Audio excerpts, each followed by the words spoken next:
El ictus o el infarto de miocardio son enfermedades que, puedo afirmarlo categóricamente, pueden ser erradicadas. Existe un método claro para evitar que ocurran.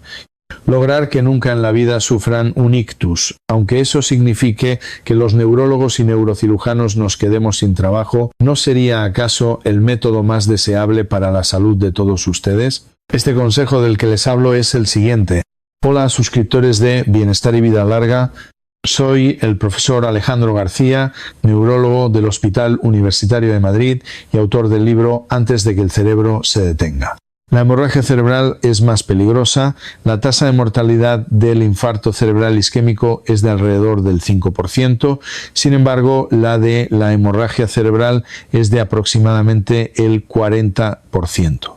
Los órganos de vital importancia suelen tener una alta presión interna. Especialmente los músculos, que son casi como piedras, tienen una presión muy alta que sirve de soporte a las paredes de los vasos sanguíneos, evitando que se rompan. Pero el cerebro es básicamente agua. Su densidad es casi la misma que la del agua, por lo que la presión sobre las paredes de los vasos sanguíneos es mayor. Si se da una situación en la que un vaso podría romperse, simplemente se rompe. El sangrado continúa hasta que la presión se iguala con la del cerebro, que es como el agua. Por eso, incluso la rotura de un vaso pequeño puede convertirse en un gran hematoma. Otra razón es que las células cerebrales son las más débiles de nuestro cuerpo. Son las primeras en morir cuando son invadidas. Nuestro cuerpo ha evolucionado para proteger las células cerebrales con un esfuerzo inmenso. El cráneo, el hueso más grueso de nuestro cuerpo, envuelve el cerebro, que además está protegido por 3 membranas e incluso flota en el líquido cefalorraquídeo para darle flotabilidad. Se hace de todo para proteger el cerebro de cualquier manera posible, pero a pesar de ello, cuando ocurre una hemorragia, la razón por la que duele tanto cuando uno se golpea en cualquier parte es porque el tejido considera extraña a la sangre fuera de los vasos. Es decir, la sangre solo debe circular dentro de los vasos sanguíneos. Dentro de ellos, los glóbulos rojos deben entregar oxígeno sin salir y el plasma debe intercambiar nutrientes y recoger desechos. Solo en caso de un incidente, los glóbulos blancos salen de los vasos para iniciar un proceso llamado inflamación. Pero de repente, la pared de un vaso se rompe como un dique y la sangre entra a raudales como una inundación. Los tejidos de nuestro cuerpo temen mucho a la hemoglobina de los glóbulos rojos. Aunque puedan pensar que la hemoglobina es buena para el cuerpo, en realidad tiene toxicidad para todos los tejidos. Así, al tener neurotoxicidad, las células nerviosas comienzan a morir. En segundo lugar, cuando el plasma sale, el cuerpo detecta la rotura y, como mencioné, comienza a formar un coágulo. Durante la formación del coágulo, la proteína plasmática final y decisiva, llamada trombina, también resulta ser tóxica. Ante estas toxinas, nuestro cuerpo reacciona como si un enemigo externo hubiera invadido. Los glóbulos blancos de la sangre van y se lo comen. Este proceso de comerse al invasor es lo que llamamos inflamación. No solo devoran los agentes externos, sino también cualquier tejido que consideren contaminado. Mientras se lo comen, la inflamación puede empeorar un poco. Por ejemplo, cuando de niños nos caíamos corriendo y nos raspábamos la rodilla, si no la desinfectábamos bien, se formaba pus. Ese pus no es algo sucio, son los cadáveres de los glóbulos blancos que salieron de los vasos sanguíneos para luchar y matar a las bacterias. Son componentes de nuestro propio cuerpo. El pus en sí mismo puede causar más inflamación después, por lo que es correcto extraerlo. Este mismo proceso ocurre en una hemorragia cerebral. El cuerpo considera la sangre como una sustancia extraña y, en el proceso de devorarla indiscriminadamente, las células cerebrales son destruidas.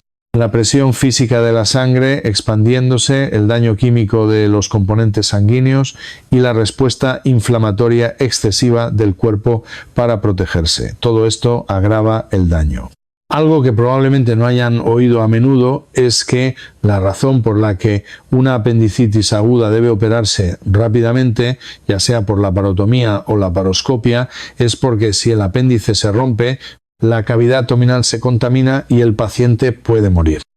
Entonces, ¿Cómo se opera? A veces el paciente ya llega con el apéndice roto o con una hemorragia. En esos casos, el paciente entra a quirófano, se abre la cavidad abdominal y se lava a conciencia.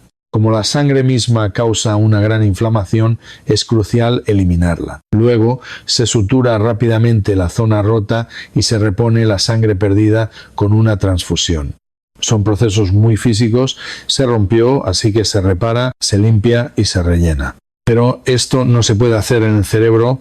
La razón por la que no se puede hacer es que la hemorragia en sí no es tan grande como para causar anemia, por lo que no es necesario reponer sangre, pero es imposible lavar el cerebro. En el momento en que intentas lavarlo, el cerebro se daña por completo. Como dije, la densidad del cerebro es muy similar a la del agua, por lo que en el instante en que abres el cráneo para limpiar la sangre, las células cerebrales mueren. Es algo que ni siquiera se debe intentar. Por lo tanto, en el cerebro, después de la contaminación por la sangre, solo queda esperar a que mejore por sus propios mecanismos de autolimpieza o usar antiinflamatorios muy potentes. El hecho de que en el cerebro no podamos aplicar los procedimientos que física e intuitivamente serían lógicos es un problema muy importante. Esa área dañada a menudo queda como una cicatriz de un traumatismo, con un agujero y un daño permanente, por lo que la hemorragia cerebral es fundamentalmente una enfermedad mucho peor. Todas las hemorragias cerebrales son lamentables. Pero lo más triste es que si se hubiera hecho un diagnóstico precoz, se podría haber detectado un aneurisma. Las hemorragias cerebrales se dividen en dos tipos. La hemorragia intraparenquimatosa, que ocurre cuando un vaso pequeño se rompe dentro del tejido cerebral, y la hemorragia subaracnoidea, que ocurre cuando un vaso grande que rodea el cerebro se rompe. La tasa de mortalidad de la hemorragia subaracnoidea es del 40 al 50%. Es una hemorragia muy grave que puede causar muerte súbita en personas relativamente jóvenes, entre los 40 y 50 años. El 85% de los casos se deben a la ruptura de un aneurisma. Como los vasos grandes tienen buena elasticidad, se hinchan como un globo. La pared del vaso, para evitar la ruptura, hace que sus células se multipliquen y el aneurisma va creciendo. Cuanto más grande, mayor es la probabilidad de que se rompa. El problema es que los vasos sanguíneos no producen síntomas. Hay casos en los que vemos en un TAC un aneurisma de varios centímetros que nos sorprende, pero el paciente ha vivido sin sentir absolutamente nada. ¿Hay alguna forma de saber esto de antemano? Con la tecnología médica moderna es posible detectarlo a tiempo. Si usted tiene más de 40 años, hágase una prueba llamada angioresonancia magnética o ARM. Lo que comúnmente se conoce como resonancia magnética, RM examina el tejido cerebral en sí, mientras que la ARM se enfoca solo en los vasos sanguíneos. La tecnología de la ARM ha avanzado tanto que permite detectar aneurismas, incluso los muy pequeños. Si se detecta un aneurisma grande con riesgo de ruptura, podemos realizar una angiografía para introducir un coil espiral en su interior y bloquearlo, eliminando así el riesgo de ruptura para toda la vida. Aunque sea un poco caro, ¿no sería mejor hacérselo una vez? En otros países es tan extremadamente caro que la gente ni se lo plantea. Es una oportunidad que tenemos aquí. El consejo que les doy es el siguiente. Mucha gente al ir a un hospital universitario piensa que le harán la mejor prueba posible y paga mucho dinero por ello. Quizás me gane una reprimenda de los directores de hospital por decir esto, pero las pruebas en hospitales de tercer nivel son las más caras. La mayoría de los servicios no cubiertos por el seguro público tienen las tarifas más altas en estos centros. Vaya, no debería decir tanto, creo que me van a regañar. Si su objetivo es obtener un diagnóstico de altísima precisión que solo un hospital universitario puede ofrecer, entonces probablemente necesite una prueba cubierta por el seguro. Pero si usted simplemente quiere comprobar que su cerebro está sano, con una prueba no cubierta, entonces puede preguntar en los muchos centros de diagnóstico o clínicas de resonancia que hay a su alrededor. Pregunté cuánto cuesta y una cosa más que puede preguntar es de cuántos teslas es el equipo. Seguramente conozcan esta palabra. Un equipo de 3 Teslas es de un campo magnético muy alto y ofrece una resonancia de muy alta resolución. Es el nivel más alto. Si encuentra un lugar donde hacen una RM de 3 Teslas a un precio muy bajo, vaya allí de inmediato. Una de 1.5 Teslas también es una RM de excelente calidad. Hay algunos centros que utilizan equipos más antiguos y de menor calidad, así que si encuentra un equipo de 1.5 Teslas o superior a buen precio cerca de usted y tiene más de 40 años, valdría la pena hacérsela una vez. Existe un método claro para evitar que ocurra. Lograr que nunca en la vida sufran un ictus, aunque eso signifique que los neurólogos y neurocirujanos nos quedemos sin trabajo, creo que es el camino más deseable para la salud de todos ustedes. Si tiene más de 50 años, debe conocer exactamente en qué etapa se encuentra. Si solo tiene factores de riesgo, pero no ha desarrollado aterosclerosis, si ya ha llegado a la aterosclerosis, si ya tiene aterosclerosis, debe considerar que está en una etapa pre-ictus. A partir de ese momento, debe adoptar un estilo de vida saludable de manera desesperada. Para explicar de forma muy sencilla por qué ocurre esto, un vaso sanguíneo sano puede sufrir lesiones en su pared por diversas situaciones. La lesión física la causa la hipertensión. La presión arterial alta puede crear fisuras en la pared del vaso. La lesión química, por otro lado, puede ser causada por malos hábitos alimenticios o el tabaco. Las toxinas que entran en el cuerpo pueden dañar los vasos sanguíneos. Si mantiene un estilo de vida que causa estas lesiones, las heridas aparecerán por todas partes. Ahora imaginemos que esta persona además tiene un alto nivel de colesterol en la sangre. El colesterol es un componente muy importante en el cuerpo. Es un nutriente esencial, tan crucial que todas las células saben cómo fabricarlo. Que sepan fabricarlo significa que si se consume en exceso puede haber un excedente. Y lo fabrican a partir de incluso la glucosa. Nuestro cuerpo considera que lo necesita, así que todas las células pueden producir colesterol a partir de los carbohidratos. Pero quien más produce es el hígado. El hígado produce mucho porque hay órganos que necesitan colesterol. Con el colesterol se fabrican las hormonas sexuales y las hormonas esteroideas. Las hormonas esteroideas protegen nuestro cuerpo y las hormonas sexuales permiten la reproducción. Es decir, el colesterol es clave para el crecimiento y la reproducción, las funciones más centrales del ser humano. Por eso es tan importante que todas las células lo produzcan. Y el hígado produce aún más y lo envía a la sangre diciendo, no lo necesitáis. Entonces, las glándulas suprarrenales, los ovarios y los testículos que lo necesitan, lo toman y lo utilizan para fabricar hormonas. Pero como comemos en exceso, hay demasiado. Así que estos órganos dicen, ya no aceptamos más. La cantidad de colesterol que circula en la sangre aumenta cada vez más. Y eso es la hipercolesterolemia. Como ya no se necesita, el hígado debería decir, bueno, dejaré de producir y recuperarlo, pero el mecanismo de recuperación no está muy desarrollado evolutivamente. ¿Acaso hubo alguna vez un excedente? Para la humanidad durante 350.000 años siempre faltó y de repente en los últimos 50 años sobra. El cuerpo no lo entiende, por eso no lo recupera bien y sigue circulando en la sangre. Entonces, el vaso sanguíneo se lesiona por la hipertensión o algo similar. El colesterol, como un marginado al que nadie quiere, se aloja allí. El colesterol atrapado en la pared del vaso es un paria. Allí un macrófago se lo come sin parar hasta que el macrófago de color amarillento estalla. Un nuevo macrófago llega y se come los restos, los glóbulos blancos acuden y también participan. La aterosclerosis es una inflamación crónica muy típica. Este proceso dura varios años. En la pared del vaso se forma un tumor de colesterol, una masa, como un cáncer, y va creciendo poco a poco. Esto es la aterosclerosis.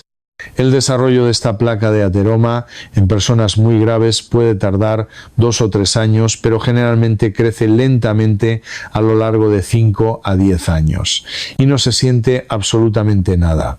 La persona no puede sentirlo, pero aunque la placa de ateroma llegue a obstruir el vaso, no suele haber grandes problemas hasta que, al ser blanda por el colesterol que contiene, la presión arterial la hace estallar.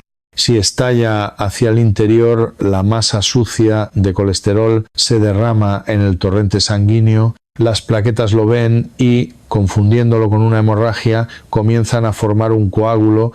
Así, una placa de ateroma que ha estado obstruyendo lentamente la pared del vaso durante 20 años sin causar problemas, de repente en 30 minutos provoca la oclusión del vaso por un coágulo. Eso es un infarto isquémico. Lo más importante es evitar siquiera la formación de la aterosclerosis. La diabetes acelera el crecimiento de la aterosclerosis. La hipertensión y el tabaco la inician. El colesterol proporciona el material. Todos estos son factores de riesgo basados en causas lógicas y científicas. Incluso por sí solos pueden causar estos problemas, pero cuando se superponen lo hacen mucho más rápido. Por lo tanto, si uno tiene estos factores, debe pensar, la aterosclerosis podría estar formándose en todos los vasos de mi cuerpo. La prueba más sencilla para detectarla es la ecografía carotidia. Si al observar la arteria carótida se ve un cierto grado de aterosclerosis, se usa como un indicador. No se trata de que esa zona específica esté en peligro, sino de usarla como una referencia para estimar el grado de aterosclerosis en todo el cuerpo. Es una prueba de chequeo médico. Si en una ecografía carotidia, que es un método sencillo e inofensivo, se observa una aterosclerosis avanzada, se puede inferir que el estado de su cuerpo es bastante malo, que se encuentra en una etapa muy grave. Si, por el contrario, la prueba no muestra nada y las arterias están limpias, es muy probable que no haya aterosclerosis en el resto del cuerpo. Puede que la haya en otro lugar, pero el riesgo es bajo. Si existen factores de riesgo, hay que controlarlos rigurosamente para no pasar a la aterosclerosis. Si no se controlan, la aterosclerosis empeora. Hay que gestionar esos factores de riesgo aún más estrictamente. Y si ha ocurrido un evento, un infarto, un ictus, hay que asumir que el cuerpo está lleno de placas de ateroma a punto de romperse. Dependiendo de la etapa en la que se encuentre, si sigue el tratamiento científicamente probado para esa etapa, puede detener el proceso ahí. Incluso si lo detiene en la segunda etapa, usted puede vivir hasta el final de sus días sin sufrir un ictus. En el momento en que llega a la tercera etapa, comienza la desgracia. Pero incluso si llega a la tercera etapa, con una buena rehabilitación puede aprender la lección y vivir como una persona normal. Lo mejor es, cuando se tienen 20, 30 o 40 años, evitar que aparezcan los factores de riesgo, o si ya han aparecido, tratarlos de diversas maneras para que no afecten en absoluto a los vasos sanguíneos. Esa es la clave. Por eso el ictus y el infarto de miocardio son, y lo digo categóricamente, enfermedades que pueden ser erradicadas. Son complicaciones. No son enfermedades que surgen por sí solas, son el resultado de un proceso escalonado causado por factores de riesgo que se acumulan sin que uno se dé cuenta, hasta que un día estallan. Aunque uno no lo supiera, había una enorme preparación oculta antes de eso. Si se descubre esa preparación a mitad de camino, se puede detener el proceso en esa etapa, e incluso si se llega a la última etapa, hay formas de detenerlo ahí. Lleve un estilo de vida saludable. Decir esto en una frase es porque a nivel de sentido común es algo que todos ustedes ya saben. Coma bien. Comer bien no significa comer mucho, sino comer de forma equilibrada. Controle su peso. Ni gane ni pierda demasiado, manténgase activo. Al menos 1 hora al día de ejercicio aeróbico, no anaeróbico sino aeróbico, no ejercicio extenuante. Si es demasiado, divídalo en partes. Mida su colesterol y su glucosa una vez al año. Si ya le han diagnosticado algo, mídalos cada 3 o 6 meses para asegurarse de que se mantienen en niveles normales. Si fuma, déjelo de inmediato. Modere el consumo de alcohol. Duerma bien. La presión arterial puede comprarse un tensiómetro como si fuera un juguete y controlarla usted mismo de por vida, cuando quiera. De eso se trata. Estas enfermedades vasculares no son las que han atormentado a la humanidad durante sus 350.000 años de historia. Como la esperanza de vida era de solo 40 o 50 años, estas son enfermedades que aparecen más tarde, por lo que en realidad eran enfermedades que no se padecían aunque se viviera de cualquier manera. Pero ahora que la esperanza de vida supera los 80 años, si seguimos viviendo como antes, nuestros vasos sanguíneos entrarán en una edad no saludable. Por eso, si quiere prolongar la salud de sus vasos sanguíneos, debe empezar a cuidarlos cuando es joven. Y los métodos para hacerlo no se alejan mucho de lo que ustedes ya saben por sentido común.